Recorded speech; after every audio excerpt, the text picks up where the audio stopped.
Welcome to the UFL. I don't know what you dudes thought. One of the best leagues in New York. So let me know if you love the sports. Stephen J. Dawn and Ghost are your hosts of Real Tough Talk. Welcome to the UFL. I don't know what you dudes thought. One of the best leagues in New York. So let me know if you love the sports. Stephen J. Dawn and Ghost are your hosts of Real Tough Talk.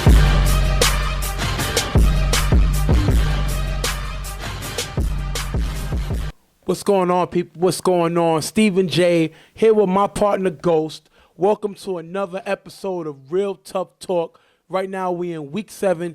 Exciting, coming down to the playoffs. Almost done with the season. Very exciting, very competitive. Everything going on right now.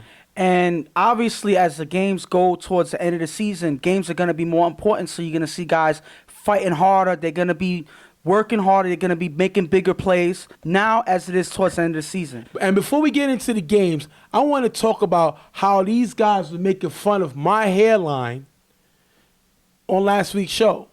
Now, we all know I usually rock the baldy, but I attempted to see if the hair would grow finally. And I've come with the conclusion that it's not going to, but y'all guys were very cruel and had a lot of jokes led by yourself, actually. By me? Yeah. Well, I'm sorry. I mean, if it's there, you're going to mention it. You're going to mention seeing something that's out of place to some people. And obviously, the hairline is out of place. Usually, you have the straight up baldy or whatever, but you experimented and people noticed and it failed. So at the end of the day, what can you do? You got to accept the failure and move on, knowing that the hairline experiment was a failure. Let's look at the picture of me last week and now. Look at the picture. It's almost the same. No, it almost looks the same. Almost exactly the same. No, it doesn't. I don't look that much different. I just decided to let it grow, and you see, I'm not missing that much. Listen, it's noticeable. Let's just say that. Just give up. Your hair's not growing up all in the front. All hair is not growing no more. Just give it up at that point. Well, speaking of missing, we're going to talk about the missing players that YMM had versus Slaughterhouse this week. YMM is coming in 5-0, undefeated, very excited about moving on with their season and getting a nice playoff spot. Slaughterhouse coming in, struggling. They're 1-4. They did not dominate like they thought they was. They said they were one of the top seeds over in 7-1-8. And they're here and they're not able to carry that over to this league, so they come in 1-4. Well, obviously things didn't go the way they planned, so they have to try their best to pick up the pieces from here because whatever they're doing is not working. Their guys are not necessarily playing as hard as you would think that they would. Ramsey, sometimes, he has good games, but they don't come together at the end and they come up with losses regardless of how good or bad Ramsey plays. Well, we're going to jump into the game, and then we're going to have one of the biggest questions of one of these teams at the end of the game, at the end of the breakdown. We're going to start off with YMM getting the ball on second down. Nelson's going to get blitzed by Marcus and sacked by Stephen. Great play to the Slaughterhouse defense. Definitely, we see Nelson struggle a little bit with the blitz, and he gets sacked here. Nelson's going to find Jeremy in the middle for a first down. Then Nelson's going to throw to Ty in the middle. Ty's going to make a great catch for a big gain. Ty's been a very good player this year. He's been making nice plays, but then he's also able to make the big play like he did on the interception last week that he had in that game for this YMM team. Nelson's then going to throw 2 incomplete passes and turn over the ball on downs, giving it back to Slaughterhouse. We've seen Nelson get the ball, start up in the rhythm, and then turn the ball over. I think it's becoming a little bit of a habit for him. Well, in all honesty, though, and this is for any quarterback, when you start your drive and in the middle of the drive you have a sack, it kind of hurts the rhythm regardless of what quarterback it is. So I didn't think at that point they needed that sack in that drive, and it ended up hurting them later on in the drive. They couldn't finish it out. Slaughterhouse with the ball now. On second down, Rams is going to throw a nice pass to Big E in the gap for a nice gain. I like Big E. He's been making plays all day. He's one of the biggest tight ends in this league, and he's definitely a guy that you got to respect. You got to know he's out on the field because he can catch the ball also. Unfortunately, Slaughterhouse is not able to capitalize on that play. They turn up all over on downs, giving it to YMM. Remember, 0-0. Nelson's going to throw short to Milt. It's going to be dropped and picked by Jarrett. Great play by Jarrett. Nelson, it was a good throw. Milt has to make this catch, but Milt should not be on the offense. He's not an offensive player. He's a blocker. And I guess because he's been struggling doing that, they try to find him, get him involved in the offense other ways. But I think this situation is terrible when you're throwing it to one of your backup tight ends, and that's going to be a left foot disaster, and that's what happens here with this interception. Well, it doesn't matter who you are. If you're going to be out on the field, you got to know to catch the ball. Milt is not an exception. I don't care if he's a block. I don't care if he's a guy that's just visiting. If he's going to get on the field, he has to catch that ball. He does it, and it leads to a turnover. That's not something you need when YMM hasn't even put up points in this game yet. Rams is going to throw to Nareen in the middle, and he's going to run for a big gain in the first down. Then Rams is going to throw short to Juice, and with the nice block by my man, Big E, Paul Stat. Juice is going to run it in for the end zone for the touchdown with the 2-point conversion, 8-0. Great play by Juice. I love Juice's game. He's excited. He has fun out there, and he knows how to find the end zone. Yes, and he knows how to celebrate when he gets in the end zone. So he's one person that's going to be looking for it at any point in time. He's been a big playmaker for this team, a big target for Ramsey. They connect here, and it's a touchdown. On first down, Nelson's going to get blitzed and sacked by Stephen. And Stephen's going to have the nice blitz catching 2 blockers off guard in order to get the sack. And my problem with this is Milt is here on the line. Milt went out and said he's going to be the first 2-time blocker of the year. He has showed nothing, and this has been a bust. Him signing with YMM has been a bust. He has not done what he did last year. He doesn't look like his footwork is good. He doesn't look like he's in really football game shape, and he's letting these guys get by. Guys that we seen him body last year, they're getting by him. He's missing his assignments, and I would say that this situation with Milt is a bust.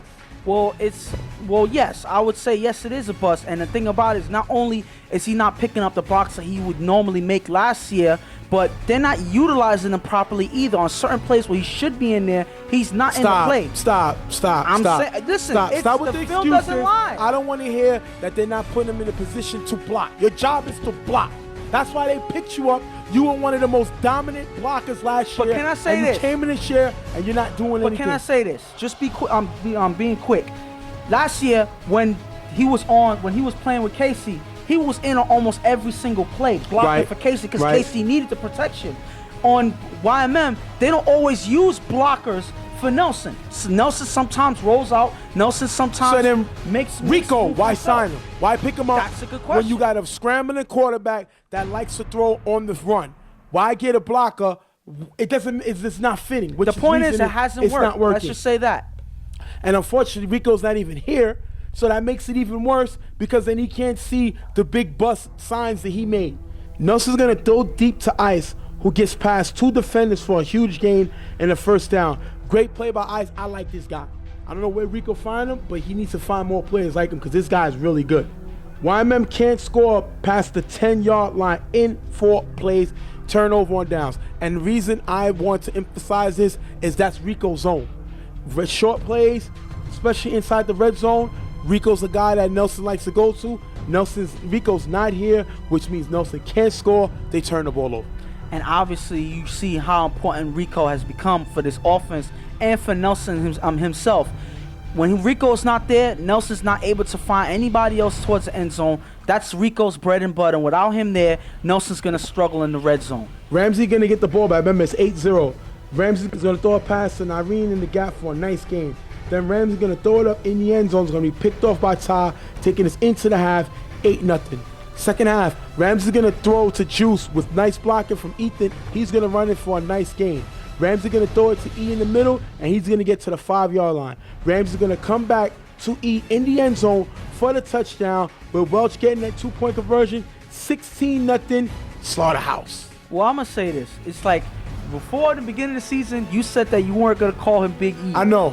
I'm disappointed in myself. Yes, you've been saying it a lot lately. I guess you prefer the name because it's a cool nickname for you, I guess. I'm going to call him Mr. E. Listen, I'm not calling him Big E. I call him Amir because that's his name. All right, let's go with Amir. Yeah. I'm very uncomfortable calling him another man Big E. Calling him that. Because everybody's going to ask, how do you know he's big? That's Matt Mo. All right. Matt Mo. We're going to jump back into a 16-0 Slaughterhouse.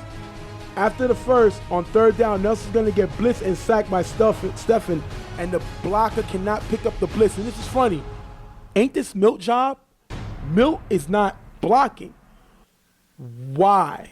If you signed him to block, he made the all-star team for blocking last year. He won the blocker of the year because he was the best blocker of the year.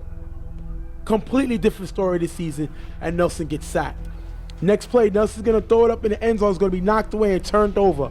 On first down for Slaughterhouse, Ramsey on 4 rush is going to run for a nice gain on the first down.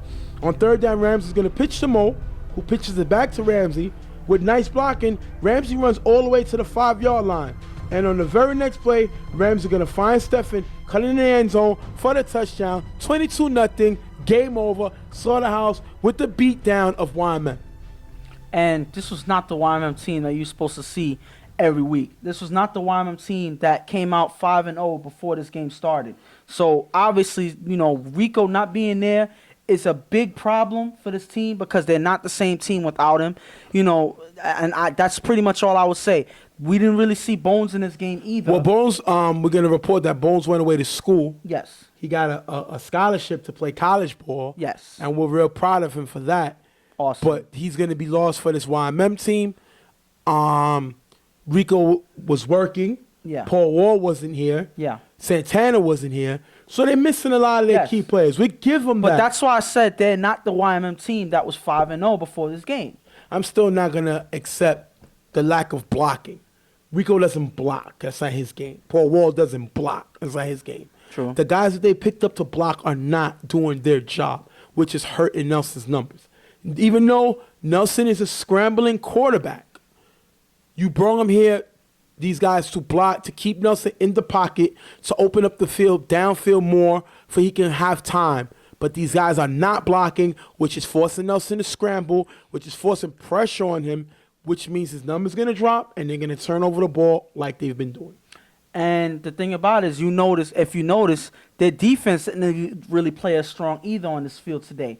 Slaughterhouse was able to put up some points in this game. So that's another problem that hopefully if their team comes, it'll be a different story because I've never seen YMM just straight have points put up on them like that this season so far. This has been one of the first games. Well, we're going to chalk it up to people not being here. Yeah. We'll give them the benefit of doubt with that, but at the end of the day, I hope this is not the YMM team we're going to see in the future because they have a big game coming up, you'll see on the next show, with the U coming up this week. And we got to see how they do with that. Yeah. Because if they have problems with Slaughterhouse, the U has one loss coming in. Both teams is going to be playing with one loss, and we're going to have to see where it goes from there. So hopefully both teams are going to hopefully the whole YMM team will be there because this is the big game that they need to win. They already won one big game against the Browns earlier. The Browns did drop out. They're gone for they decided to back out. We're not going to really focus on that.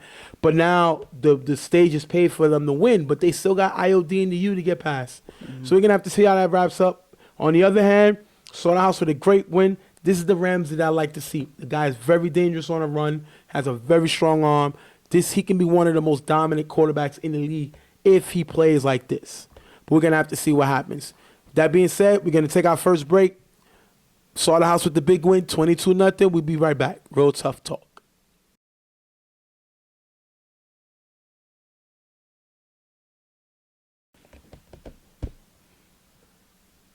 Next game up, we're going to have Slaughterhouse and Goon Squad.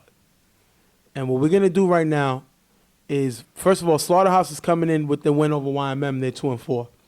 And Goon Squad is coming in with a loss. They're 0-6 right now. But we've been having a little rambling and stuff on the sideline, especially Goon Squad was supposed to pick up Dave. That was supposed to be their quarterback, and it fell through. Basically, the team is divided now. That's not a good way to look when you have a lot of this talent. I mean, they got a lot of old school talent, a lot of new school talent. But the question is Brett the guy to lead this team? I mean, who else will lead this team if not for Brett? Like, is there any other guys that'll step up and do a better job right now? I mean, they're a team that's pretty much a bunch of guys coming together this year. So I don't know who is going to be the one to step up if Brett steps down, if we're even talking about this right now. So my point is, Brett is the leader of this team right now. He made the decision that he felt was best for the team. Whether it works or not, that's on them. But like I said, he made a decision. That's what a leader does, whether it's a good one or a bad one. He takes the hit on that. If it's a bad one, he gets the credit when it's a good one. But that's what a leader does. They make decisions. All right, we're going to have to see what happens. I mean, the musical chairs for quarterbacks ain't working. He went with Crazy. He went with Pito. And now we see him got Mr. throwing. So we're going to have to see how Mr. does. I'm not, my saying, if you got more than one quarterback, you really got none. We're going to jump right into the game. Goon Squad is going to get the drive, the ball first, and they cannot compete any of their passes, and they're going to turn over the ball on down. What a way to start this to drive. Rams is going to get the ball now for Slaughterhouse, and on full rush with nice blocker from Mo, he's going to run with a nice gain. Then Ramsey with nice blocker from Mo again, finds Juice in the end zone for the touchdown, 6-0. Slaughterhouse taking an early and quick lead. Pretty much they're taking advantage of Goon Squad right off the bat. I mean, that's what you do when a team is struggling and not doing their job on offense and not putting up points. So you attack their defense, and that's exactly what Ramsey does without any hesitation, at least a quick score. Miss is going to get the ball now. He's going to throw the butter in the middle for a first down. Slaughterhouse is going to get flagged, which gives Goon Squad more yards. Miss is going to throw the wheel in the middle, and it's going to be dropped. Then on second down, Mister gets blitzed and throws starts of Will for a few yards. They can't move the ball other than that. They're going to end up punting, giving the ball back to Slaughterhouse. Ramsey going to throw the Welch in the middle for a nice gain and the first down. Then Ramsey on third down, he's going to roll to the right and throw the Welch in the corner of the end zone, but the ref is going to call him out of bounds. The reason I like this is Ramsey's going to come to the next play. He's going to roll left this time and find Welch in the back of the end zone for the touchdown, 14-0. He just came to Welch, was out of bounds. And then he comes back to Welch the very next play and scores. This is the Ramsey that's dangerous, keeps his team involved, and can very much take the team to a high seed in playoffs. And that all shows confidence. And when a quarterback has that type of confidence, then defense has got to watch out, because that shows a quarterback that can throw you off because of their unpredictability at certain points, because you won't expect a quarterback to go back to the same receiver. Right. A lot of times on the same side. So Ramsey showing that type of confidence, keeping defenses on their toes, and that leads to another score for Slaughterhouse. Miss is going to get the ball back, and he's going to get sacked by Stephen. On third down, Miss is going to throw short to Joe near the 50-yard line. Jared's going to get to the ball. He's going to get an interception, and with nice blocking from Stephen, Jared runs it all the way to the end zone for the touchdown, 22-6, Slaughterhouse. And right now you see the defense getting on the scoreboard for Slaughterhouse. Now it's trouble for Goon Squad. It sounds like it's starting to become an insurmountable lead right from the beginning of the game, because Goon Squad can't get nothing going. Even on offense, they're giving the defense chance to score, and that's bad on the Goon Squad. This has been happening with them all year, and they haven't shown no signs of breaking out of this. Slaughterhouse then goes onside, and Bishop drops the ball. We've seen Bishop drop a pass last week, which ended up being scored for the touchdown after he dropped the into, and this time he drops the onside. It's going to be recovered by Stephen and Slaughterhouse, giving Slaughterhouse the ball right back. They're already up 22-0, and now they get the ball right back. And Slaughterhouse in this game is doing everything right. They're locking up on defense. They're capitalizing on the mistakes of the offense. And Ramsey is actually playing his game, playing his confidence, showing his confidence in this game, and they haven't done anything wrong to this point in the game. They're going to get the ball all the way to the 10-yard line. Ramsey's going to scramble and throw a short pass to Marcus, who's just going to get tagged before getting into the end zone, taking us into half, 22-0. Was he in? It was close. It's hard. I'm not angled because I'm behind everybody, but he's rushing. He's running to the line, and the ref said that he got tagged before he got to the line. It's hard because that's a bang bang, right? Like in that area. So it could have went either way on that play. That's gonna take us into the half. Right now, score is 22-0. It's not looking good. The Mr. Project is definitely not working. This team needs a quarterback. The Beto situation, disaster. Beto needs a blocker every down. That is his style. So if you don't got a guy who's dedicated to blocking, you're going to struggle. Crazy is not the man of the future for this team. He's already stuck in his ways. He's not going to get the job done. And I think Mister just sometimes doesn't know what he's doing out there. It's sad because he has the height to play quarterback. He has a decent arm. But sometimes it's just like he reads the coverage bad. Like, it's not good at reading defenses. And he makes a lot of mistakes. So that's 3 quarterbacks that's going to give you absolutely nothing. And the sad part is right now you're starting to see their defense run out of gas because they haven't been playing good in this game. They have been trying their best to lock up on defense all through the season. You know, it didn't lead to them winning any games because they couldn't score. But at the end of the day, you see them now. At the end of the season, but so much they can do. They're running out of gas, and they showed here with the lead that they gave up today. Their defense has played very well. I mean, look, one of the touchdowns given up was a run back. Yes. So, I mean, what can you do? I mean, this defense, I think this defense has played very well. The defense but has that's been... what I said. They're running out of gas because they've been led by Bishop. But they've been working so hard to keep the team in the game. They got some good defensive players. Butter, old school guy, coming back, making good plays. Bishop has played very well in defense this year. He's not played lights out, but he's played very well. This defense has played very well. I like their ball giver. Miguel is one of my favorite players. He gives you everything he got if the team is 7-0 or 0-7. Definitely think he should be up there for that Johnny Rockstar award. 100% effort. But other than that, this team really has nothing to talk about, to be honest. So unfortunately, it's not much to talk about for this Goon Squad team. Slaughterhouse is playing a lot better. They're finally playing like the exciting, aggressive team that we expected them coming from 718 to be. So they look like that team now. So we're going to have to see if they can keep this up. First down, Ramsey's going to scramble. He's going to get a quick block by Welch. But then he's going to throw it to Welch in the middle, who's going to dodge a tag from X and run it all the way to the end zone, untouched, 28-0. Now we have a laugher. Slaughterhouse is blowing out Goon Squad. And like I said, they're taking advantage. The defense of Goon Squad is out of gas in this game.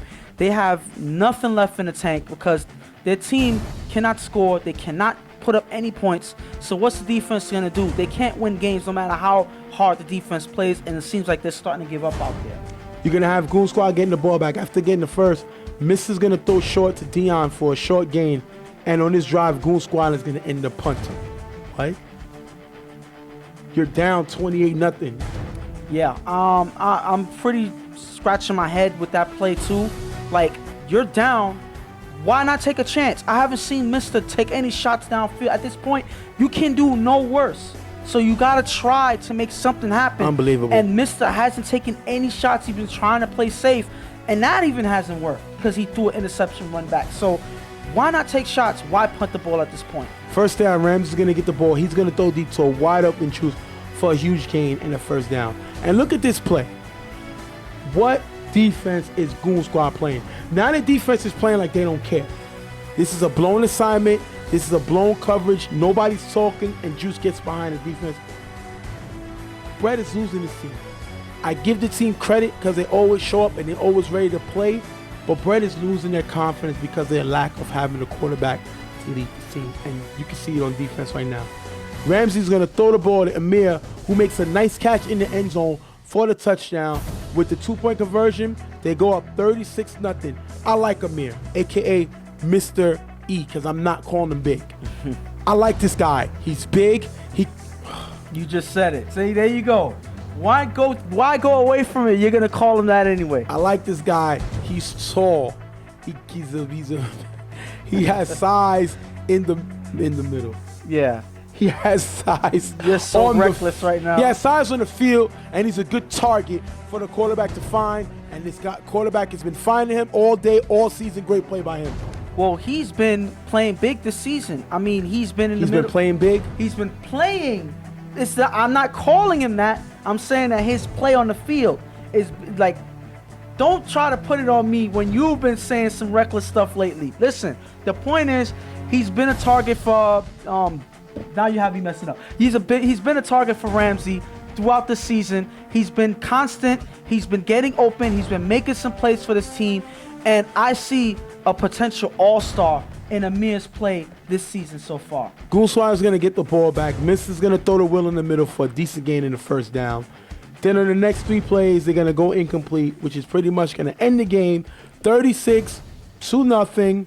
Slaughterhouse with the blowout over Goon Squad.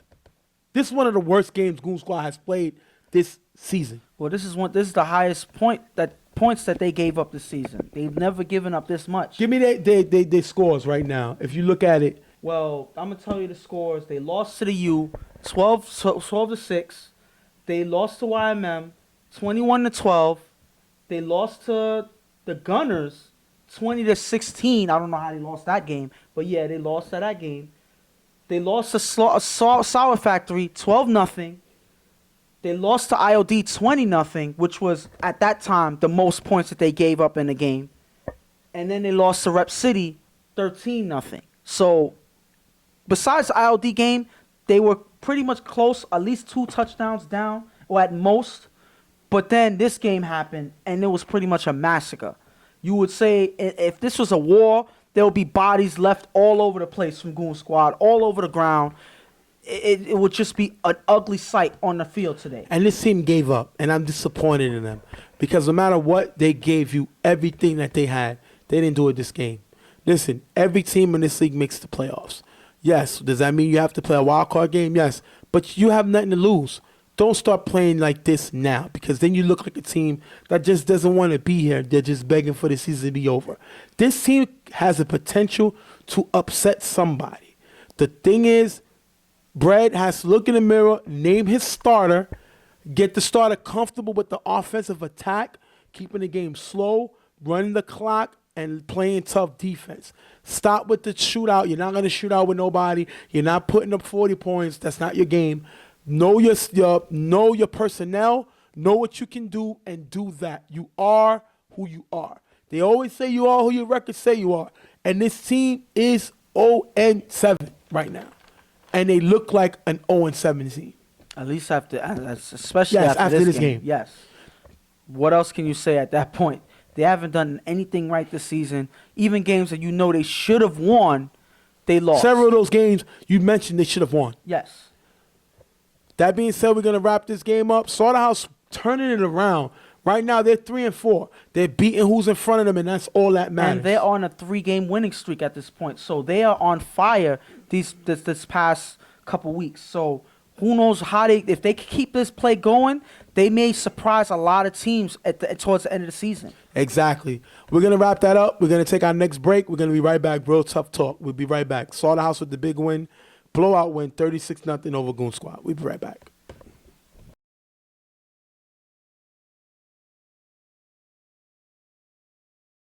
Next game up, we have Getters versus Maniacs. Getters coming in 4-2. Maniacs coming in 3-3 off of a loss to Generals. And Getters is coming in off of a loss to Primetime. Maniacs, they're a funny team. I mean, 1 week they look one way, the next week they look another way. You never know which Maniacs team you're going to get. Now, mind you, they got some decent players. I'm not going to say they got superstar players because I'm not going to sit here and say blasphemy on my own show. But they have a decent quarterback. They got rid of their quarterback that I liked, though. The original quarterback, Rob. Yeah. And they got Mikey. Mikey's a disciplined quarterback. He's not going to throw a lot of interceptions. He's going to try to chop up the field, keep the ball short, and try to make plays that way. But this team right now is 3-3. This is a big game for them. They got Kaz, who's a very good player. I think he should be an all-star. But the question is, can this team be taken seriously as one of the elite teams in the West? Well, in my opinion, they haven't proven that yet. You know, they are a young team. They're a team that, you know, they're starting to get things together towards in the mid-season. You know, they won a couple of big games for themselves, but at the end of the day, I don't know if they can they have proven that they can compete with any of the bigger teams like, you know, Primetime or Carver in the West. So I don't know. And they just came from losing to the Generals. Yes. So with that, and put more emphasis on that question because the Generals has been struggling this season and they lost to them. So that puts the question of if they can compete with these teams. They haven't proven that yet. And the Getters, definitely are a team that a lot of people expect to win the championship in every league. They always seem like they're just a step slow or a big play late, and this team has been searching to get a championship. They just got eliminated for 7-1-8. So now they're focusing on this league to try to win a championship. And I think it's just the way they'll go about it. They don't have Megatron consistently, and that hurts this team. Rubio's a great player. Trackstar is stepping up. I think he has the potential to be a good player. Not necessarily a great player, but a good player. I think the key is two big players. One, it has to be Wak. Wak has to step up. He can't continuously make mistakes that he should be learning from. And Hollywood has not played the same since his All-Star season. He's trying to turn it around this season. He's a good player. He can be a more, he's not a superstar, but he's a good player. But he has not been on that good level since his All-Star. And I think without him stepping up to be one of the three-headed monsters with Megatron, Rubio, and himself, I don't think this team is going to win a championship. Los is definitely another good player on their team. Yeah. But until Hollywood steps it up, I don't think this team can go to the next level. Well, I say, but that's so you got to put it on Megatron as well. When he's not here, a lot of guys, aren't able to play at their best, I would say, because when he's here, I guess that they get a morale boost when Megatron is here making big plays, because when he's here, Hollywood plays better. Right. Rubio plays better. You see Chris step up. Trackstar's been making big plays this year, but all these other guys step up when Megatron is here. I guess he adds that extra to their team that they need in order to play them getters football that they've been waiting to play for a long time now. We're going to jump right into the game. Martinez is starting for them getters because Wak is not here. Their starting quarterback. Mike is going to make 3 out of his 4 first passes to get the first down. And that's the type of artist that I like about him when he's in his rhythm. Then he gets a first down. Mike is going to throw downfield to Rob, and it's going to be picked off by Trackstar, who returns it for a nice gain. I just talked about this guy being a painter. Well, he must have threw some type of vanishing ink or something on to destroy the painting, because then he goes downfield. That is not your game. These quarterbacks try to be something they're not. They make a mistake like he does here, turn over the ball, Trackstar with the pick, Geddes got the ball back. Well, even though it's not his game, I guess he saw something. Right. I guess he went for it. Right. But the thing about it is, if you're going to try to go downfield, you got to make sure if that's not your game, then every chance you get to throw it downfield, you make that throw. And obviously he didn't make it here, and it was an easy pickoff for the defense. Second down, Martinez is going to throw to Julian in the middle for a nice gain in the first down. Then Martinez is going to throw to Megatron, who is here today, for a decent game. Martinez then is going to throw to Los in the middle for a nice game. Martinez gets rushed with Julian blocking, but Wayne still gets the sack, turnover on downs. You see the size of Julian? How can Wayne get by him and get a sack? I don't know. I guess the speed is an advantage for him, and he's able to find a way to get through Julian. Julian's supposed to be throwing this guy somewhere. All that size for nothing on this play. Third down, Mikey's going to throw downfield to Kaz, and Rubio is going to make a great interception. If you look here, that's a top 5 nominee. You see how high this guy gets up? I told you, he is a star. He's not a superstar, but he's a star anyway. He makes great plays, makes another one here, great interception. Well, I say that he can play at a superstar level when he plays his game. So he's a person that a lot of people sleep on. He's a great player on both sides, and he shows his potential here with the great interception. You would see guys much taller than him jumping that high and making plays like that. Rubio has some hops to jump that high and get that interception. Great play. Second down, Martinez is going to throw downfield to Los on the sideline for a big gain in the first down. And this is all, look right here, the giver hesitates. Can't hesitate when you're going after this team. You can't hesitate when you're going after this quarterback. He's not a runner. He's not Wak. So you can go right after him. He hesitates and gives Martinez an extra chance to throw downfield. Then Martinez is going to find Tommy in the corner of the end zone for the touchdown. 6-0. Getters take the lead. And, it was kind of slow towards this game, but they finally get in stride to put up points because the Maniacs have not been capitalizing this game. The Getters are just starting to put points on the board. Maybe you may see more of that if Martinez stays in rhythm. Mikey's going to get the ball. He's in on second down. He's going to throw to Zeke, who's trying to get a first down, but it's going to be picked off by Vargas, giving the ball back to this Getters team, and that is Mikey's third interception of the day. Well, you did say he don't throw a lot of interceptions, and he has been throwing a lot of interceptions these past couple games. So I think you have to take away that statement because Mikey's kind of losing that at this point. I'm a Mikey fan. I was not in the beginning of his career. I think he matured, but I think he's going back to the old Mikey right now, which he's doing here. And it's unfortunate because when he's in rhythm, he can make some he can have some impressive drives. He's not looking good in this game, and the Getters is taking advantage every chance they get. Second down, Martinez is going to get sacked by Wayne. Another big sack by Wayne. Wayne is playing very well, putting pressure on Martinez whenever he can. He gets a sack here. Then Martinez is going to throw to Rubio in the middle for a nice gain. Then on last down, with two guys blocking, Martinez is going to throw it up in the end zone, and Mr. Megatron, Decepticons transform, makes a great catch in the end zone. Has to be a top 5 nominee. That's going to take us into the half, 14-0. What a catch. Decepticons transform. But if you look at the way this play unfolded, it looked like the play was designed that way. Like it was a perfect throw to Megatron, the way Megatron attacked that ball. Like it was his all along. And if you notice, this man, he can miss 3 games, he can miss 2 games, and come in and still make a big play. Yeah. Every game that he's talented. been playing, he's been dominating. And that's the thing about Megatron that you miss when he's not here. When he's here, he makes his presence felt by making break plays like this every single time he's in the game. That's going to take us into the half.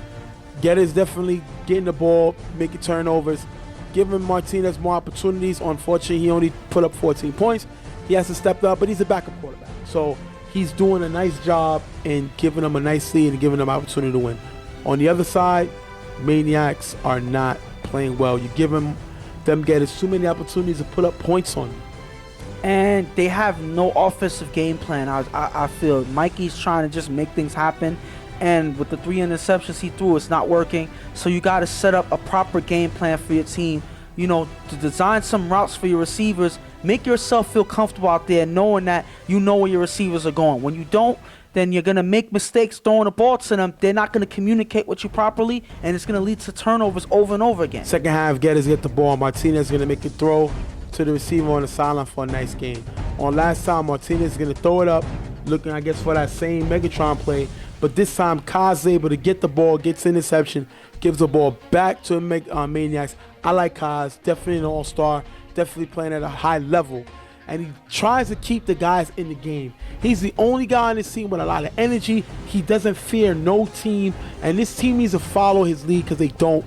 This guy is one of my favorite players in the league. I mean, and one person that went absent the last couple games is, was Arbley. Arbley's been the guy, making some defensive plays, doing some big plays on offense. He's been absent, and Kaz has been stepping up in this game, taking his place. Hopefully see more of Arbley, because when these guys play at this type of level, then you would see the Maniacs emerge as a different team. Mikey on third down is going to throw the receiver on the sideline for a nice gain. After getting the first down, Mikey's going to throw to Greg for a nice gain more. He's moving the ball, definitely chopping the field up. Mikey's then going to find Kaz in the end zone for the touchdown. Great throw by Mikey, putting him back in the game, 14-7. This is the Mikey that I like, and my man Kaz making all kinds of plays. Touchdown. Right now, and this is one thing you got to say, he's playing his heart out for this team right now, keeping them in the game. Mikey finally is able to connect to him, but you got to give it to Kaz. He's been playing on both sides of the field, doing everything for his team. Somebody else on this team has to step up because he's not going to be able to do it on his own. He's a player I think should be nominated for the Johnny Rockstar Award also.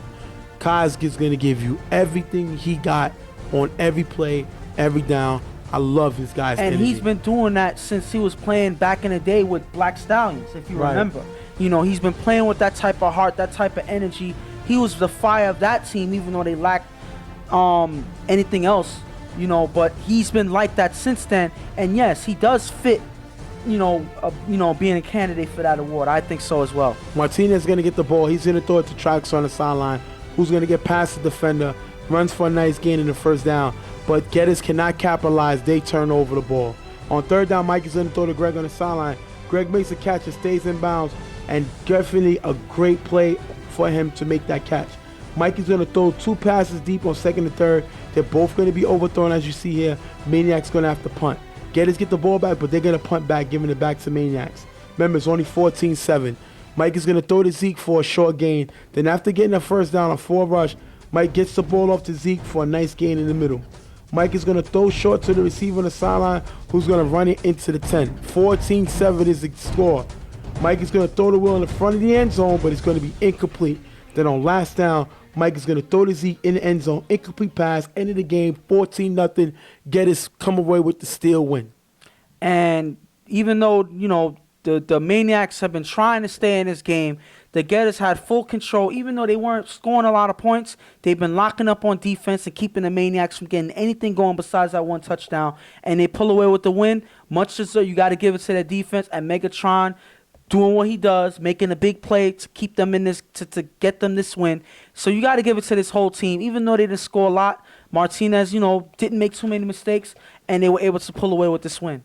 Maniacs with a tough loss, but you can't turn the ball over that many times in the UFL and expect to win. They fall to 3-4. But let's talk about the Geddes. Geddes lost to primetime, but now they come away with this win, and now they're 5-2. If they get Megatron every week, this team is going to be dangerous. If they don't, they're maybe a one and done, maybe get to the second round, but they need Megatron. With Megatron, that's a weapon that he can dominate a game by himself. And you add players like Los, Rubio, Trackstar, Hollywood, Chris. You got playmakers. But Megatron has to lead the bunch. And without him, this team cannot win a championship in UFL. Definitely can't win. I mean, what else can you say? I think that they really missed Megatron in that game versus Primetime. I mean, him being there may have been the difference maker that they needed in that game, because they kept the game close and they needed something to get them over that hump, and Megatron might have been that they missed in that game. And without them, it end up being a loss for them. So he makes a difference, and he should be here, or make it his business to try his best to make it here, because they need him. Well, we're going to take another break. Them Getters with the big win over Maniacs. Definitely 14-7. Them Getters with the quick win. We're going to be right back. Real Tough Talk. We'll be right back.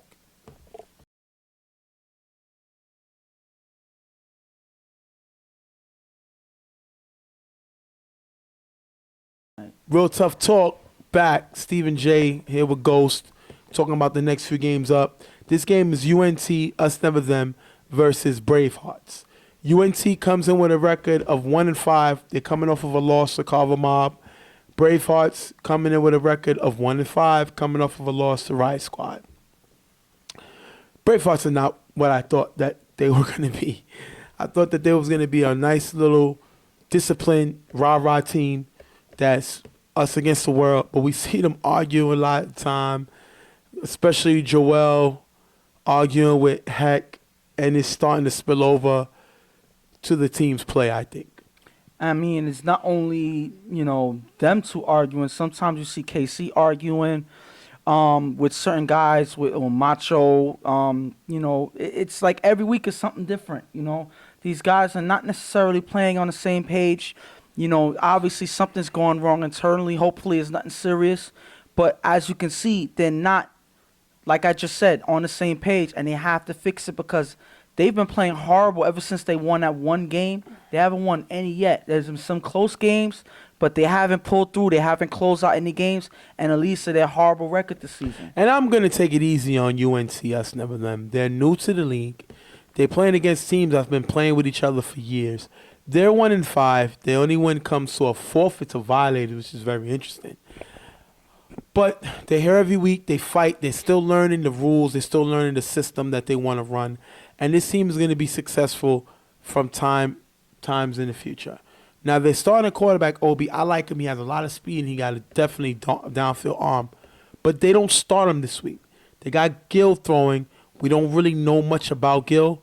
But my thing is, do you think they hit the panic button and decided to go away from Obi? because of their record? Well, they are 1-5, so you would think that they want to try something different because they feel like, even though, Obi's been making some impressive throws and, making some plays on offense, it hasn't translated to any wins in the column. So Right. obviously they feel like they want to change it up or try something new to see if, they can get in rhythm with a new quarterback. And hopefully it's a good decision for them.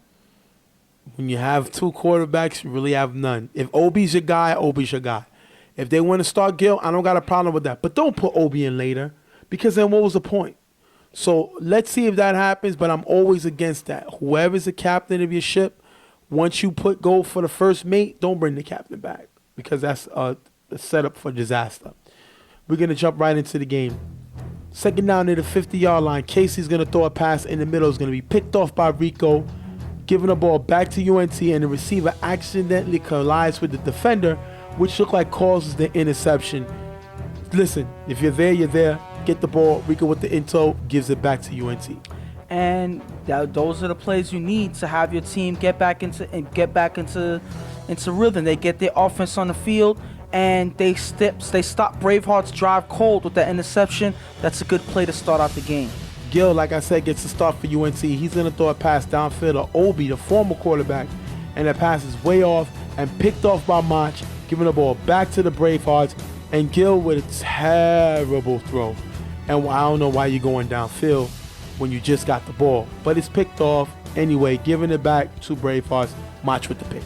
And this is a lesson learned for Gil, in his first start for this team. And obviously it wasn't a good start so far.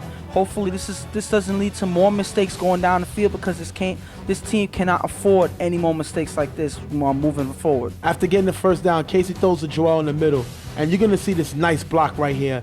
Look at this block. Great block by Troy. Joel's going to run for a decent gain. Then Casey's going to throw to Joel, cutting in the middle.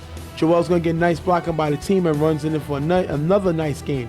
Last down at the 5, Casey's going to throw to Macho, who dives for the ball, but it's going to be dropped, turnover. And Macho has to make this catch. He's Casey's go-to man. He's one of Casey's best receivers, and he drops his ball. Got to make the catch. I mean, that was a hard catch. Got to make the catch. You feel like you would have made that catch? I don't know. The point is... Zoom in on my face, please. I'm just saying, listen, that was a hard catch to make. Come on. Unfortunately, he drops it. And that's, it's unfortunate how that drop ended with that drop pass. Even though it was a hard catch, yes, you should make it. Guys kill me when they want to be when guys want to be for- labeled elite and say they great receivers and then drop passes that great receivers make. Anybody can catch the regular catch. Now, I'm not going to kill Macho because he was on the top 5 last week for a great catch. He just has to help his quarterback, especially when your offense is struggling, and make this catch. Turnover, run downs, giving it back to UNT. UNT can't capitalize. They're going to punt, giving the ball back to Bravehearts. After 2 incomplete passes, Casey's going to get sacked by Gorilla. Great sack by Gorilla. Casey got to get out that way. Can't allow himself to get sacked there, especially after 2 incomplete passes. He's going to throw short to Joel. Casey then's going to throw a nice pass to Macho, who's going to be left, who's unguarded for the big game. Now Macho with a great play, getting involved in the offense. On last down, Casey's going to scramble on 4 rush. He's going to throw the pass to the middle. It's going to be deflected, taking us into halftime, 0-0. Both teams showing why they're combined 2-10. And can you say on certain plays, could you say that it's either good defense or just horrible offense on both sides? I would say horrible offense, because both teams are 1-5. So I don't say that they hang their hat on defense. They just not 2 very good teams, especially this season. UNT has an excuse. They're getting used to the league. Bravehearts got none. They just a bad team. And you just outright say they're a bad team. They're a bad team. They're a bad team. And they have nobody to blame but themselves. They're not disciplined. They argue too much. They have too many excuses. It's either this, it's either that. Casey's my guy. I'm doing what Casey does best, chopping the field up, taking, once in a while shots downfield, and I'm playing tough nose defense. And the middle of this defense hasn't played like they played week 1. Buddy and Steve have not played the way we thought they was going to play. They're giving up a lot of passes in the middle, and definitely not what we thought they were going to do. UNT's going to hit the ball second half. They're going to punt, giving it back to Bravehearts. Casey's going to roll right and throw deep to Mach, who's beat the defender downfield for the touchdown. Great delay route by Mach, with Macho getting the extra point, 7-6. And look at this route by Mach. He's going to get downfield, and Casey's going to throw it on a delay to Mach for the touchdown. This is what they need. They do it here, 7-0. And Mach has been playing big for the team. He's been stepping up for them when everybody else has been struggling, fighting each other, whatever. Mach has been playing big in this game for this Bravehearts team. And Casey's able to connect with him for a nice pass, nice play there. They need to plan more plays like that for Mach if he's going to make plays like that. That's a great way to put a point. UNC gets the ball back, and they drop 3 straight passes near the first time. Look at this. Really? You ask why you're 1-5? You can't get a first down. They end up punting, giving the ball back to Bravehearts, and you got to play better than that. That drive was embarrassing. Wow. Very embarrassing. It hurt my eyes. Next drive, you're going to have Casey on second down. He's going to throw to Chris in the middle for a nice gain. Then Casey's going to get the first, throws to Chris in the middle for a nice gain. Again, looks like the similar play, but they run and they moving the ball. Chris is going to fall during this play, but he's going to be left wide open, and Casey's going to throw to him for another gain, following Chris this drive. Then on last down, Casey's going to dodge the blitz from Obi, finds Roll in the middle of the end zone for the touchdown with the extra point. That's going to be 14-0 Bravehearts. Nice lead, doing what they do, playing their style, and they got a nice lead. And they're getting it together now. They're getting into rhythm. Since UNC has been playing sloppy offense, they haven't been putting up any points. Now the Bravehearts is taking the game over. Right. They're getting into rhythm. And Casey's been making some passes that he needed to make, find his receivers. This is a Casey you want to see connecting with his receivers and driving downfield. And they put up another touchdown, and they take his lead. They're looking to take away the game. Obi comes into play, and I say you can't do this. You're down 14-0. Now you want to put Obi in? Obi's going to throw to his receiver on the sideline for a nice gain and get the first down. Remember, they're only down 14-0. Got to score here.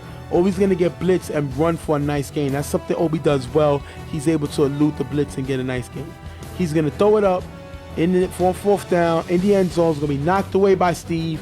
Ending the game, 14-0. Bravehearts come away with a win. Playing Braveheart football to move them up to 2-5. I mean, they kind of started off slow in the beginning, but they started to get together. They started to move the ball. Right. Casey started to look more comfortable on the field. Yep. And that's the key. If their offense is able to move the ball and keep in rhythm, slow down the game, keep moving in their pace, I think that they can win more games that they had this season. They just haven't been playing like that since the first game. There was a lot of games that they were close. They had a close game versus Violators, I believe. Yeah. This team is not bad. Bravehearts are not a bad team. They just don't know how to close out games. Exactly. And this is how they got to do it. Hopefully it starts from here. UNC, listen, I like Obi. Obi's your quarterback. Go with Obi. Get you through the growing pains now. UFL is not going anywhere. You're going to get used to it. You're going to pick up other players. So just do what you do. Keep it going and forget your record. Every team makes a playoff, and you may surprise somebody. But going through these musical chairs of quarterbacks never works. It just leads to more disaster and chaos. Just go with what you got. That's what I'm going to say. Well, we're going to jump into our next break. Bravehearts with a nice win, 14-0 over UNC. We'll be right back. Real Tough Talk.